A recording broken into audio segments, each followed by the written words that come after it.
অনেক গরিব মানুষ কোরবানির গোশত সংগ্রহ করে পরে বিক্রি করে দেয়, তাদেরকে কি গোশত দেওয়া যাবে?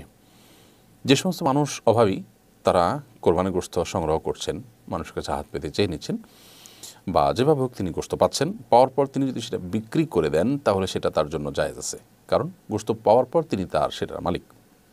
এ বিষয়ে নবী করিম সাল্লাল্লাহু আলাইহি ওয়াসাল্লামের একটি বিশুদ্ধ এবং প্রসিদ্ধ হাদিস আছে, আমরা জানি। বারিরা রাদিয়াল্লাহু তাআলা আনহা নামে একজন মহিলা সাহাবী ছিলেন, দাসী যথাসম্ভব। তিনি যাচ্ছিলেন তার বাসার পাশ দিয়ে নবী সাল্লাল্লাহু আলাইহি ওয়াসাল্লাম যাচ্ছিলেন, বা তার আশেপাশে কোথাও তিনি এসছেন। তখন গোশতের ঘ্রাণ দেখতে পেয়ে নবী সাল্লাল্লাহু আলাইহি ওয়াসাল্লাম জিজ্ঞাসা করলেন, কী রান্না হচ্ছে? বললেন যে গোশত। তখন নবী সাল্লাল্লাহু আলাইহি ওয়াসাল্লাম তাকে রসিকতা করে বললেন যে আমাকে খাওয়াও। তখন তিনি বললেন, ইয়া রাসূলুল্লাহ, এটা তো সাদাকার গোশত, আর সাদাকার গোশত তো কুরাইশ বংশের লোকদের জন্য খাওয়া হারাম, আপনি তো নবী হিসেবে আপনি খেতে পারবেন না।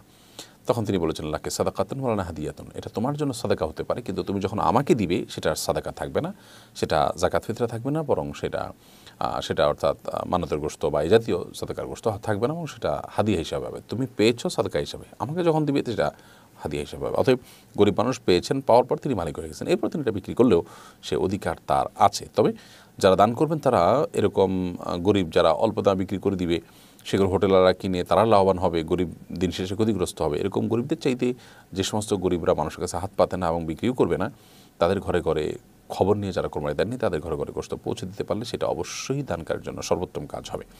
অনেক দেশের ওয়াশরুমে পানির ব্যবস্থা থাকে না, শুধু টিস্যু ব্যবহার করতে হয়। প্রশ্ন হলো, পায়খানার পর শুধু টিস্যু ব্যবহার করলে সে অবস্থায় নামাজ হবে কিনা? যে সমস্ত দেশে এরকম আছে, পৃথিবীর অনেক দেশেই আছে যে টয়লেটে পানির ব্যবস্থা থাকে না, সেখানে টিস্যু ব্যবহার করলে, টিস্যু দিয়ে যদি আপনি নাপাকটা দূর করে দিতে পারেন, পরিচ্ছন্ন করে ফেলতে পারেন, আপনার অজু গোসল হয়ে যাবে, সালাত হয়ে যাবে, কোনো অসুবিধা নেই। তবে যদি আপনি এরপরে পানি ব্যবহার করতে পারেন কোনোভাবে, সেটা অবশ্যই উত্তম হবে।